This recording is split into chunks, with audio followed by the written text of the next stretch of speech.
Selamat sore, perkenalkan nama saya Eritrina Miristika Pepuana Kemestrar, NIM 21110164. Ya baik, pada sore hari ini saya akan membahas sedikit tentang kejahatan begal dalam perspektif kriminologi.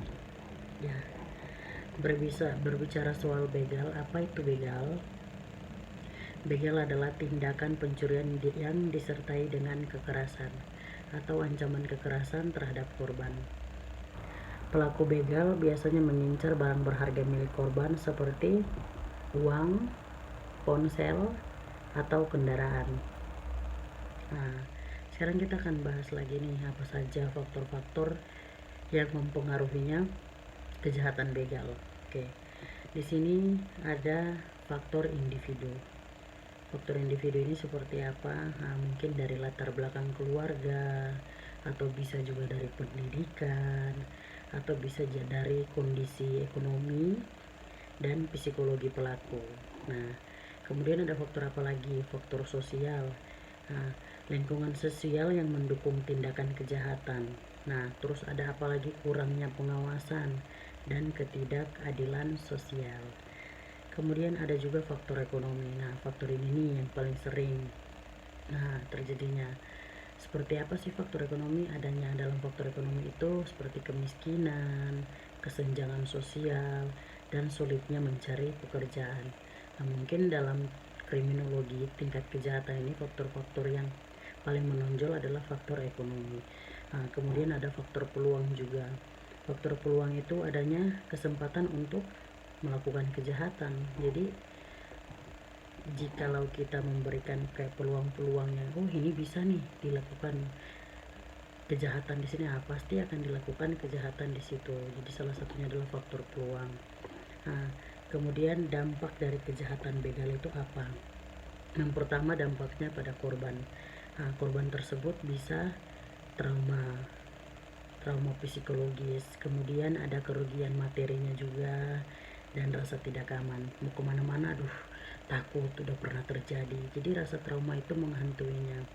Kemudian pada masyarakat, rasa takut. Masyarakat ketika mendengar terjadi kejahatan di wilayah tersebut atau daerah tersebut pasti akan merasa takut atau ketidakpercayaan dan penurunan kualitas hidup. Kemudian ada dampak kejahatan begal kepada negara juga, ada kerugian ekonomi, citra buruk dari negara tersebut, dan ketidakstabilan dari keamanan.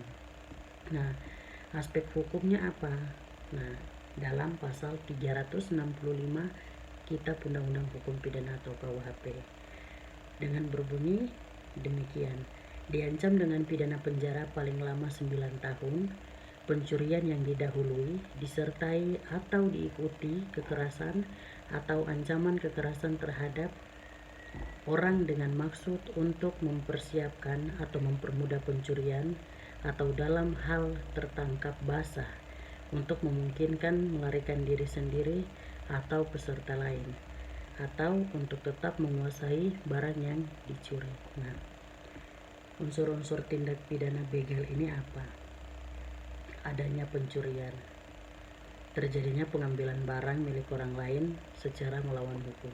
Tentu kita tahu kalau mengambil barang yang bukan milik kita itu melawan hukum.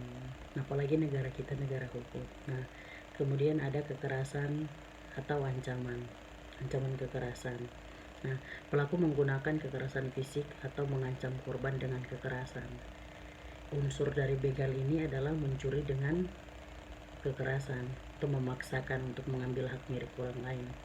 Nah, maksud untuk mempersiapkan atau mempermudah pencurian tersebut ini apa?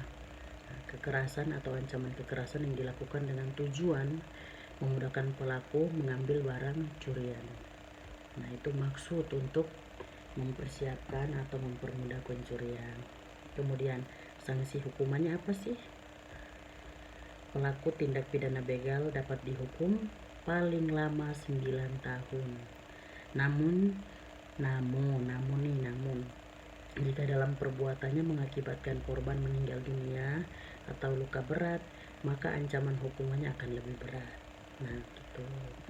Terus kita akan bahas lagi soal upaya pencegahan dan penanggulangan. Pencegahan dari tindak pidana begal ini apa, atau pencurian dengan kekerasan ini, upaya-upayanya untuk pencegahannya ini apa, penanggulangannya apa.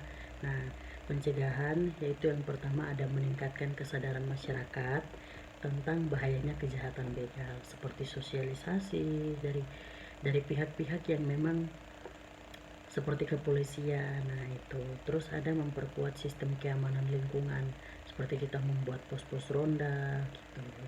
Terus ada juga memberikan pendidikan dan penelitian keterampilan untuk mengurangi angka pengangguran. Jadi tingginya angka pengangguran juga akan membuat tingginya angka kejahatan. Nah, terus penanggulangannya ini apa? Ada 3 penanggulangan. Yang pertama, penegakan hukum yang tegas terhadap pelaku kejahatan begal. Kemudian yang kedua, rehabilitasi sosial bagi pelaku yang menjalani hukuman. Kemudian bantuan psikologis bagi korban kejahatan begal. Nah, dari semua materi ini ada kesimpulan yang saya ambil atau saya akan kutip di sini untuk teman-teman dan ibu, yaitu kejahatan begal merupakan masalah kompleks yang memerlukan penanganan secara komprehensif. Selain penegakan hukum, upaya pencegahan dan rehabilitas juga sangat penting untuk dilakukan dengan kerjasama antara masyarakat, pemerintah, penegak hukum. Diharapkan angka kejahatan begal dapat ditekan. Nah, mungkin sekian dari pembahasan materi kita tentang kejahatan begal dalam perspektif kriminologi. Jika ada salah kata, saya mohon dimaafkan.